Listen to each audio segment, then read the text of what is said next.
here. Work. Hopefully that works audio wise.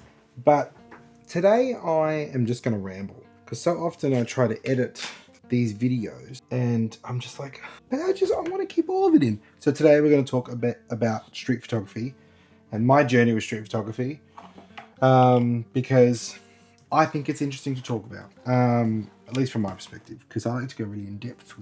One of the things that I was thinking about today was that street photography has actually changed the way I view life, because I feel like there's two main practices that the best street photographers in the world practice, and that is observation, and being aware. Now, those two things make a very, very, very good street photographer. Some of us inherently have that. Some of us really, really don't. And it's a hard thing to grasp when you don't inherently have those two things. Now, I'm talking about it in a way that is very specific because the act of street photography is one of unknown. You don't know what you're going to get. You don't know what you're going to see. You don't know if you will see anything or get anything. And everyone has a different approach to how they approach street photography. I'm one of those people. I just go looking for it because I don't inherently have that. I've had to train myself to be aware of my surroundings. And that is like the hardest thing of all time, especially when you have a brain like mine. So street photography has actually really helped me, I don't know, work out who I am as a human being. Is that too dramatic to say? But yeah, there was one specific photo. So I may edit this video just a little bit. Also, can we just talk Apple, the new Apple photos? It fucking sucks. It fucking sucks. I don't know who designed it, but it's so bad. I can't find anything ever. Nothing seems to be in any order that makes sense. Anyway, enough of my rambling. And while I look for this photo, I'll give you a little bit of context. I traveled to Spain about 2-3 months ago for a friend's wedding. And either side of that trip, I tagged on London, San Sebastian, and Portugal. Lisbon and Porto, in fact. And there was a photo that I took while in, I believe, Lisbon. And I'll be very honest, because I'm in the spirit of just word vomiting. I was like the most depressed I've been in a really long time when I was in Portugal. It wasn't for any reason in particular. I think when you struggle with mental health, you understand that, you know, you only have so much control over when it comes back and how it comes back. And it hits you at the weirdest times as well. You know, my depressive states sometimes seem to hit me at like my absolute peaks. It's why I try to be a lot more retrospective and, you know, think about all the good times, man. So yeah, I was in Portugal. I'd just come off of like 3 or 4 weeks with friends and family, eating and drinking with like the people I love the most, the people who I hold very dear to my heart. And then I was just, it felt like the way I describe it was you're in a crowded room with all your friends and then snap, dead silent. That's what it felt like. And I pushed through those 2 weeks, and it was really important to me that I did go looking for those images in Portugal, because it was the driving force that got me out every day.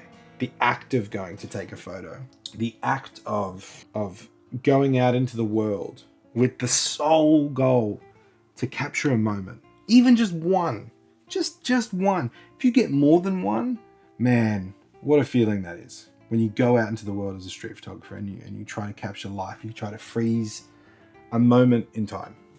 And this photo that I will find, sorry, my Vyvanse, it's wearing off. It's such a millennial to say. Oh my phone. How long is this video? 6. All right, I'm going to speed this up. I don't want to take up too much of y'all people's time. And we are, okay, here's the photo. God, it took a long time. This is the photo, right?